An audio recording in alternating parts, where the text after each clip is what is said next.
Hi, I'm Bob from My Life in 75 Square Feet. About a year and a half ago, I installed swivel seats. And when you install swivel seats on a ProMaster, you usually add at least 1 5/8 to 2 inches to your seat height.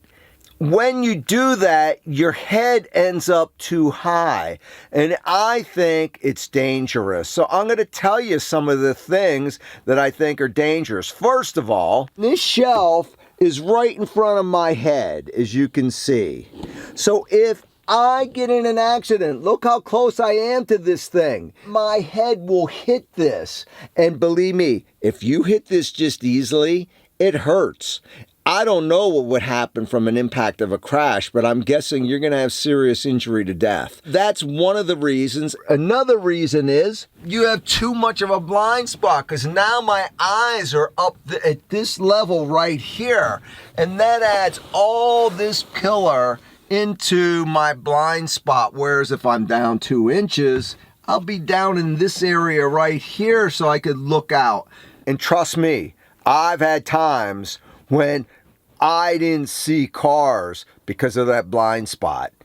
The blind spot's still big, but it's going to be a lot smaller.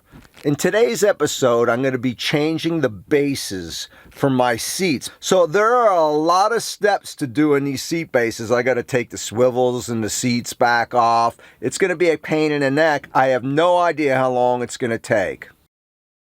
The first thing you do is disconnect the negative side of the battery so that there's no power going to the van.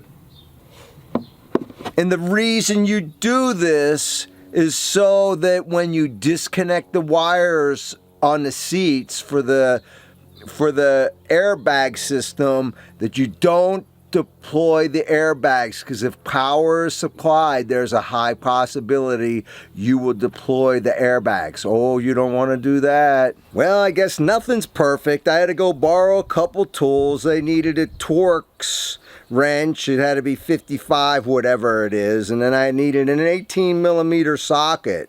Who go figure that? Why don't they just use a 19? That's like standard. Now, I know there are some steps missing here. I ask you to please forgive me. And all it is standard mechanics where you unscrew a couple bolts, like maybe 6 bolts on each seat for the swivels, and then the 4 bolts that hold them to the floor, plus there's some plastic pieces that came with the original seats that you don't put back on the new bases. So please forgive me, that's all standard stuff. I do have reasons for putting this video out, just keep watching. Now I have to get this right in here. Gotta get this so that the new seat will fit in here. I had to cut the wood out. Lots of work. This was much more work than I ever dreamed I would have to do. I knew it was going to take time. I probably at least put 4 or 5 hours into this, and I still got some stuff to do I got to clean up. Here you go. Here they are, installed. And it was a lot of work, that's all I can say. Well, does anybody remember a video that I put out a little bit ago saying that I could do better at videos? Well, this just happens to be footage I did before I came up with that idea.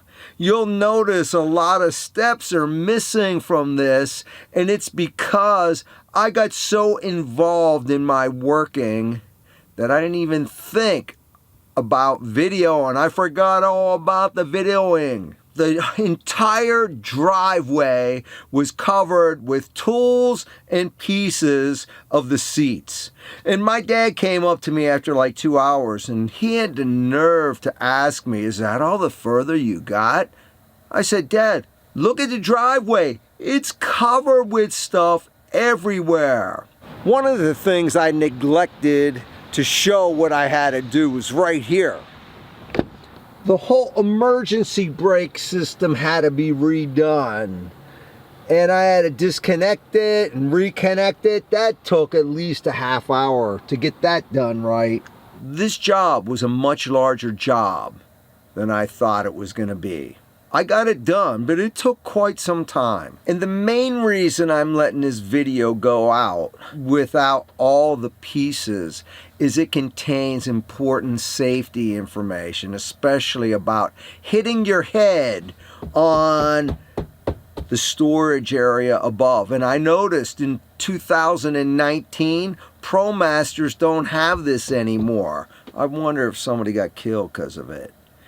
The other thing is about how it limits your visibility. So those two issues alone made it way worth it for me to mention this video. Plus, the other thing, disconnecting the negative on the battery. Anytime you touch any wires going to any seat of any vehicle, before you disconnect those connectors, make sure the negative of the battery has been removed. Now, this is all I have on the subject. Only thing I'm going to say is, if you have questions, you know you could always write into the comments. I'll send you my email address. We could discuss it. And if you want, I'll even call you if you give me your phone number if you want some help. I got to get going now. If you like this video, I ask you to give it a thumbs up. If you haven't subscribed to my channel, I ask you to subscribe and click the bell so you'll be notified of my next videos.